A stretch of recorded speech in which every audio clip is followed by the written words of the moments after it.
Imagine a country where owning a black dog could get you killed, not because of some ancient curse, but because the president was just that paranoid. Absolute power doesn't just corrupt, it gets weird. Really, really weird. We're about to explore the most bizarre laws ever enacted by dictators, not for national security, but out of pure, pathetic pettiness. You'll see just how fragile an ego can be when it has its own army, and how that fragility can lead to world-class stupidity. 1. Turkmenistan's president for life, Saparmurat Niyazov, decided he just didn't like the look of gold teeth. So, naturally, he banned them nationwide. He publicly suggested that citizens should gnaw on bones like dogs to strengthen their teeth instead. This wasn't about public health or saving precious metals. It was literally a national policy based on one man's interior decorating preferences for the mouths of his people. He also banned lip-syncing at concerts for good measure, because if your teeth can't be fake, neither can your singing. 2. In Haiti, the notoriously superstitious dictator, François Papadoc Duvalier, lived in constant fear of his political enemies. One rival, he believed, was a powerful sorcerer who could transform into a black dog. His solution was simple and utterly insane. He ordered the death of every single black dog in the country. This wasn't a public safety measure or a bizarre attempt to control the pet population. It was state-sponsored animal cruelty fueled by one man's terror that a poodle might be plotting a coup d'etat against him. 3. North Korea's Kim Jong-il had strong opinions on grooming. So strong, in fact, that he launched a media campaign titled, "Let us trim our hair in accordance with the socialist lifestyle." The state mandated a list of approved haircuts, just 28 of them, and none that could be mistaken for his own iconic bouffant. If you were a man, your hair couldn't be longer than 2 inches. It was the ultimate expression of totalitarian control. A government that literally polices your split ends, all to ensure nobody outshines the dear leader. 4. Idi Amin's obsession with Scotland, a country he had only read about, manifested in one of his strangest decrees. He formed a Scottish pipe band within the Ugandan army and began wearing a kilt himself on state occasions. To complete the look, he declared that his official title now included King of Scotland. This wasn't a joke. He sent formal communications to the Queen of England about it. He effectively turned international diplomacy into a bizarre and deeply confusing costume party, all to annoy the British. If you could crown yourself with the most absurd royal title ever, what would it be? 5. Libyan leader Muammar Gaddafi surrounded himself with an elite force of all-female bodyguards, known as the Amazonian Guard. Officially, he claimed it was a symbol of women's empowerment. In reality, it was an eccentric vanity project. He handpicked each member, requiring that they all be virgins and undergo extensive combat training. He was proving that for some dictators, empowerment looks a lot like a hand-picked, heavily armed escort of your choosing. 6. What do you build in one of the hottest, driest deserts on Earth? If you're Turkmenistan's Saparmurat Niyazov, the answer is obvious: a giant ice palace. He ordered the construction of a massive indoor skating rink outside the capital, where summer temperatures regularly top 100 degrees Fahrenheit, declaring that children who had never seen snow should learn to skate. It was the perfect metaphor for his regime.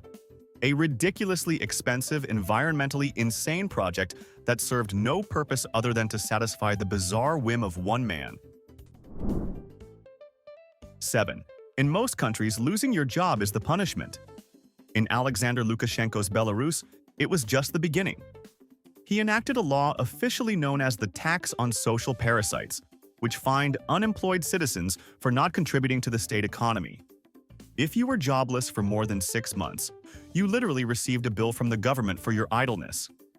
It was the ultimate government-issued insult, an official invoice for your own misfortune, courtesy of a regime that failed to create jobs in the first place. 8. Burma's General Ne Win was obsessed with numerology, specifically the number 9. His personal astrologer told him it was his lucky number and that he would live to be 90.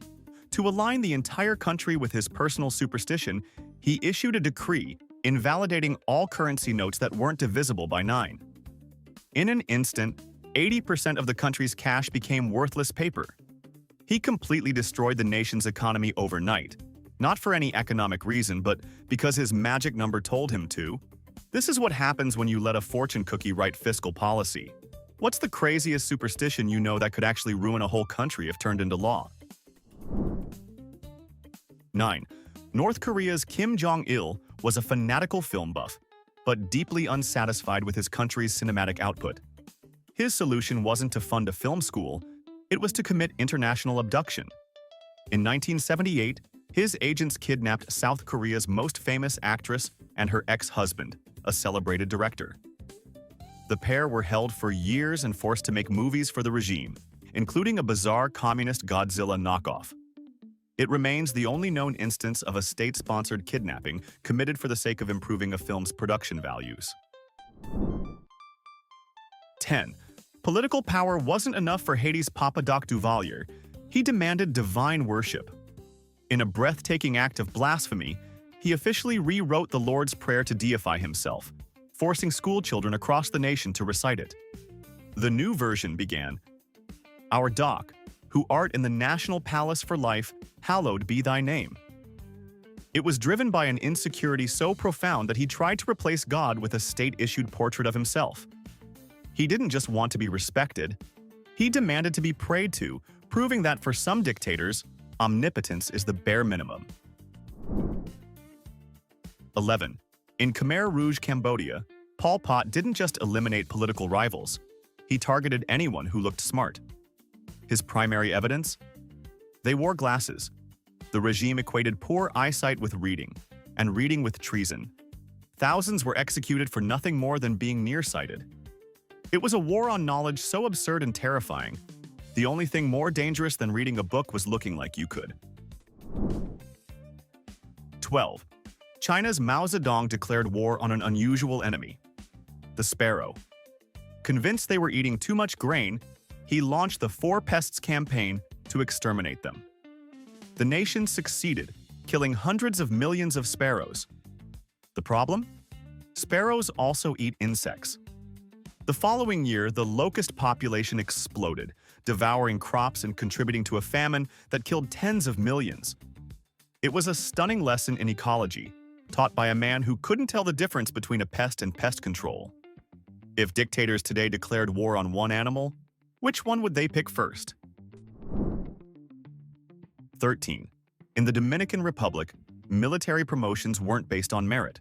They were based on who was sitting in the dictator's high chair. Rafael Trujillo was so enamored with his family that he used official decrees to shower them with absurd honors. He appointed his 4-year-old son, Ramphis, to the rank of colonel in the National Army, complete with a custom-tailored uniform. It's one thing to salute your commanding officer, it's another when you also have to burp them after lunch. 14. The slightest hint of dissent terrified Romania's Nicolae Ceausescu. So he passed a law requiring every citizen to register their typewriter with the police. Owners had to submit an annual sample of their machine's typeface, creating a national database so that any anonymous leaflet could be traced back to its source. It was a paranoid, bureaucratic nightmare designed to control thought itself, a reminder that to a true tyrant, the alphabet is the most dangerous weapon of all. 15. Turkmenistan's president, Gurbanguly Berdimuhamedov, decided he just didn't like the color black. Believing the color was unlucky, he banned the importation of black cars and ordered all existing black vehicles in the capital to be impounded. Owners couldn't get their cars back until they paid to have them repainted, preferably in white or silver. It was a national economic policy driven entirely by one man's personal superstition, effectively making automotive feng shui the law of the land. If your leader could ban just one everyday thing, what would cause the biggest chaos? 16. North Korea's cult of personality extends into interior design. It is law that every home and office must display pristine portraits of Kim Il-sung and Kim Jong-il on a prominent, otherwise empty wall. Citizens are even given special cloths for their ritual dusting. Failure to comply or allowing the portraits to get damaged, is a serious crime. It's not just a cult of personality, it's a cult of home decor, where the wrong throw pillow could be seen as dissent, but a dusty frame is genuine treason. 17. Some dictators build statues to themselves. Iraq's Saddam Hussein decided to become a holy relic instead. To thank God for his continued survival, he commissioned a Quran to be written using 27 liters of his own blood, drawn over a period of 2 years. The result was a chilling artifact that merged divine scripture with his own DNA. It was a breathtaking act of piety and narcissism, leaving religious scholars with the awkward theological question of what to do with a holy book that's also a biohazard. 18. Portugal's long-serving dictator, Antonio de Oliveira Salazar, was deeply suspicious of American culture. To protect his nation from the encroaching threat of modernity, he took a firm stand against Coca-Cola. He banned the soft drink, viewing its iconic branding as a symbol of foreign decadence. As a result, Portugal was one of the last countries in Western Europe where you could legally buy a Coke. It was a Cold War fought one beverage at a time, where the front line was the vending machine. 19. Robert Mugabe, the leader of Zimbabwe, was obsessed with projecting an image of supreme intellectual authority. He insisted on personally presiding over every single graduation ceremony at the nation's state universities, a tradition he maintained even into his 90s. The ceremonies became all-day endurance tests where he would hand diplomas to thousands of students. In Zimbabwe, your diploma wasn't proof of your education. It was just a prop in the dictator's favorite hobby, the marathon handshake. 20. Dictators often try to control the media or the military. But Turkmenistan's Saparmurat Niyazov aimed for something far more ambitious: the bakery. In a stroke of egomaniacal genius, he decreed that the traditional Turkmen word for bread, çörek, was to be replaced with Gurban Sultan Ece, the name of his own deceased mother. It was a move that forced an entire nation to honor his personal genealogy every single time they wanted to make a sandwich. If you had to rename bread after someone in your life, whose name would it be? 21. The Central African Republic's Jean Bedel Bokassa wasn't content being a mere president. He wanted to be an emperor. So in 1977, he staged a coronation for himself that was a direct knockoff of Napoleon's. The ceremony cost over $20 million, a full third of the country's annual budget. While his people lived in poverty, he sat on a 2-ton eagle-shaped golden throne and wore a diamond-encrusted crown. He didn't just want to be king for a day. He wanted his country to be broke for a generation to pay for it. 22. In Malawi, President for Life Hastings. Banda ran the country like a stern, out-of-touch grandfather. He was so obsessed with public morality that he declared war on miniskirts, making it illegal for women to wear anything that showed the knee. His party's youth league would patrol the streets, publicly humiliating women who violated the dress code. It was a bold national strategy: ignore poverty, fight the existential threat of the female kneecap. 23. The dictator of Albania, Enver Hoxha, was so paranoid about outside influence that he began to micromanage his citizens' faces. He passed a law in 1975 banning beards and long hair on men, seeing facial hair as a sign of either decadent Western hippies or religious piety, both of which threatened his absolute control. State security agents were known to carry scissors and forcibly shave men in the street who dared to defy the clean-shaven mandate. It was a war on follicles, waged by a dictator terrified that a soul patch might bring down his regime. 24. In the Gambia, President Yahya Jammeh decided he was tired of waiting for a medical breakthrough, so he invented one himself. In 2007, he announced he could cure AIDS with a secret herbal paste and bananas. He established a state-sponsored treatment program where he personally administered the paste to patients, forcing them to stop taking their antiretroviral drugs. It wasn't based on science. It was based on his unshakable belief in his own divine power. It was a state health program where the only proven outcome was that the president's ego was deadlier than any virus. 25. For some dictators, ruling a country isn't enough. They need to conquer time itself. In Turkmenistan, President Sapar Murat Niyazov decided the standard calendar was desperately in need of a rebrand, specifically his rebrand. So he renamed the months of the year.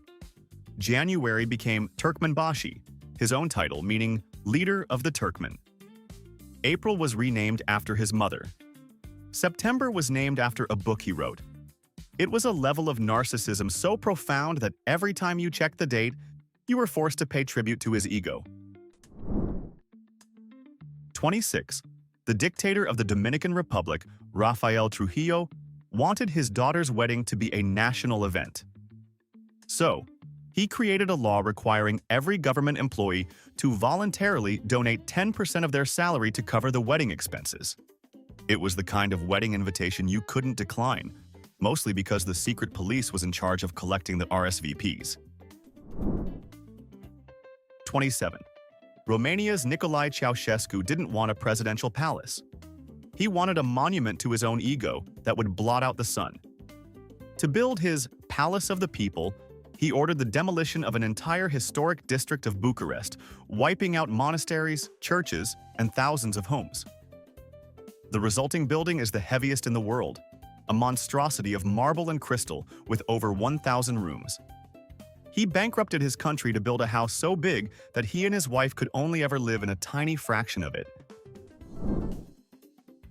28. To control the deeply superstitious population of Haiti, Papa Doc Duvalier didn't just use soldiers, he used mythology. He deliberately cultivated the image of himself as the incarnation of the voodoo spirit of death, Baron Samedi, dressing in his signature black suit and sunglasses. It was the ultimate political strategy. Why bother with campaign promises when you can just imply you'll eat your opponent's soul? 29. Albania's Enver Hoxha was so determined to create a pure, isolated communist state that he declared war on personal freedom of movement. He passed a law that made it completely illegal for any private citizen to own a car. He viewed them as a symbol of Western decadence and, more practically, a means of escape.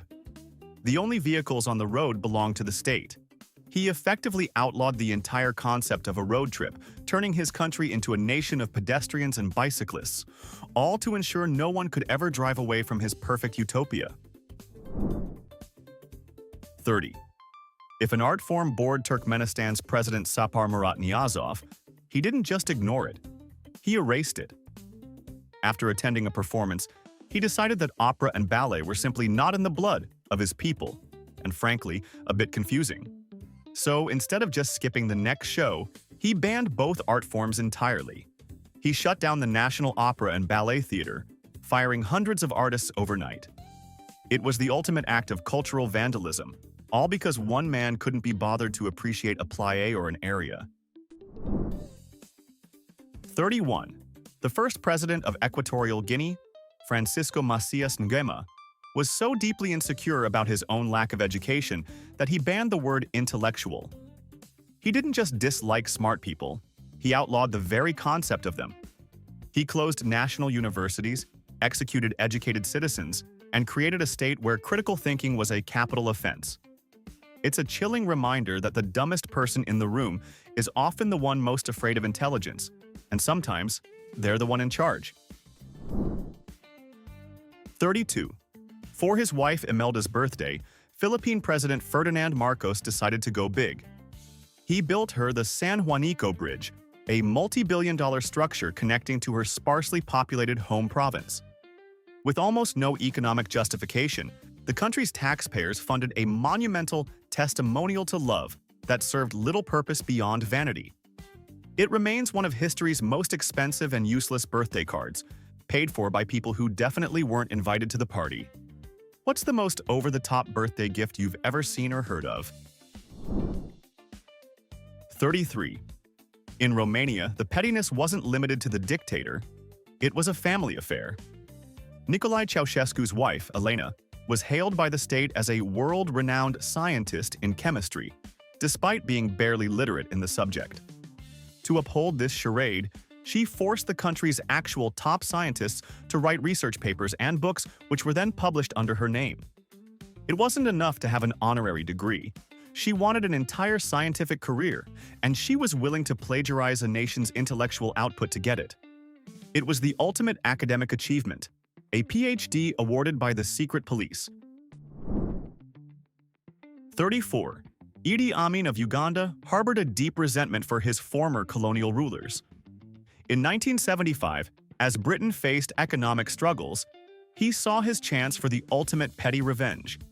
He launched a public campaign called the Save Britain Fund, urging all Ugandans, citizens of one of the world's poorest nations, to donate money to help the struggling United Kingdom.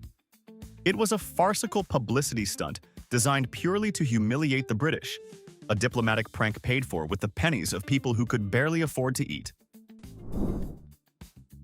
35. Turkmenistan's Sapir Murat Niyazov took the concept of a personality cult to a new glittering height. He commissioned a 40-foot-tall golden statue of himself, placed on a massive arch in the center of the capital. But that wasn't enough. The statue was mounted on a mechanism that allowed it to rotate 360 degrees every 24 hours, so that his golden face would always be bathed in the rays of the sun.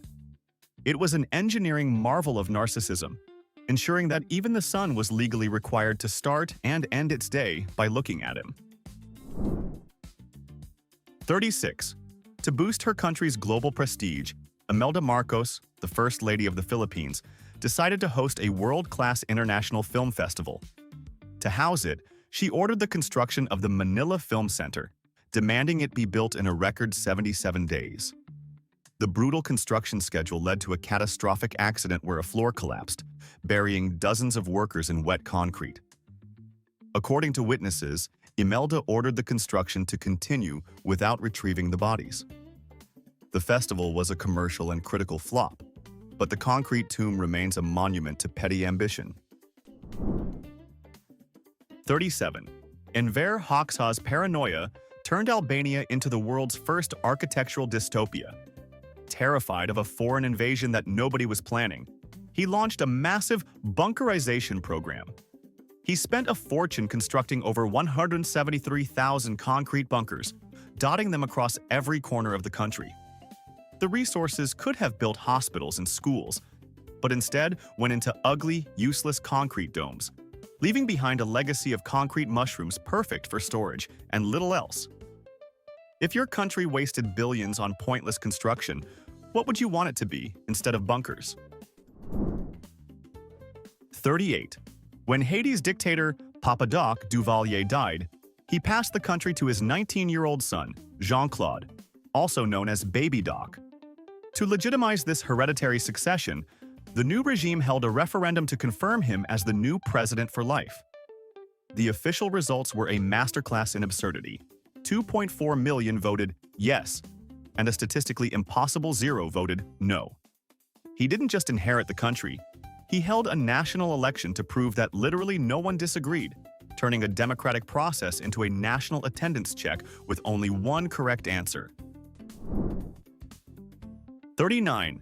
Equatorial Guinea's first president, Francisco Macias Nguema, wasn't just a dictator. He was a self-proclaimed sorcerer. When the capital's main power plant needed maintenance, he rejected the advice of his engineers. He officially banned the use of grease and lubricants, declaring that he could keep the machinery running with his own magical powers.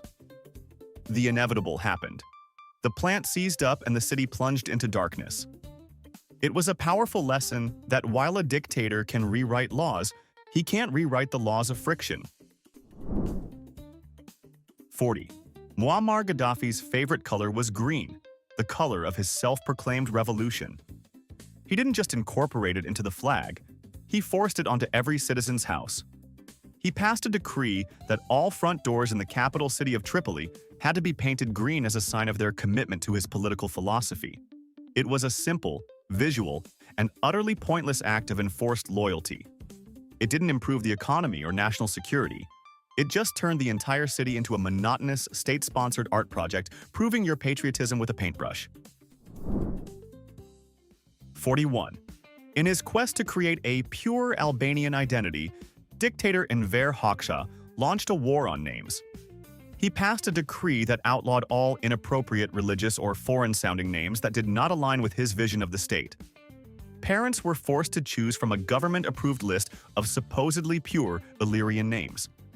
If your name was John or Maria, you were suddenly an enemy of the state. It was the ultimate form of petty control, where the government became the legally mandated and very judgmental godparent for every child in the nation. 42. When the Khmer Rouge seized power in Cambodia, Pol Pot sought to create a perfect agrarian utopia by resetting society to year zero. His method was as simple as it was insane. He abolished money. Overnight, all currency was worthless. Banks were blown up, and the entire concept of private commerce was eliminated. This wasn't a sophisticated economic theory, it was the ultimate act of petty control. By destroying money, he made every single person completely dependent on the state for their every need, turning a simple transaction like buying rice into an act of treason. 43. The Dominican Republic's Rafael Trujillo wasn't just a dictator, he was the nation's self-appointed personal trainer. He was obsessed with his own physical fitness and became disgusted by what he saw as the declining physiques of his government officials. So, he instituted a mandatory weight loss program for his entire cabinet. Ministers were forced to participate in weigh-ins, and those who failed to shed pounds faced public humiliation, demotion, or even imprisonment. He created a government where national policy was less important than your personal body fat percentage. 44. In Zimbabwe, Robert Mugabe's ego was a matter of national security. He passed laws that made it a criminal offense to insult the president, effectively outlawing any joke, meme, or critical comment directed at him. Citizens were arrested for things as trivial as sharing a caricature on WhatsApp or grumbling about his age in a public bar. It wasn't about protecting the dignity of the office.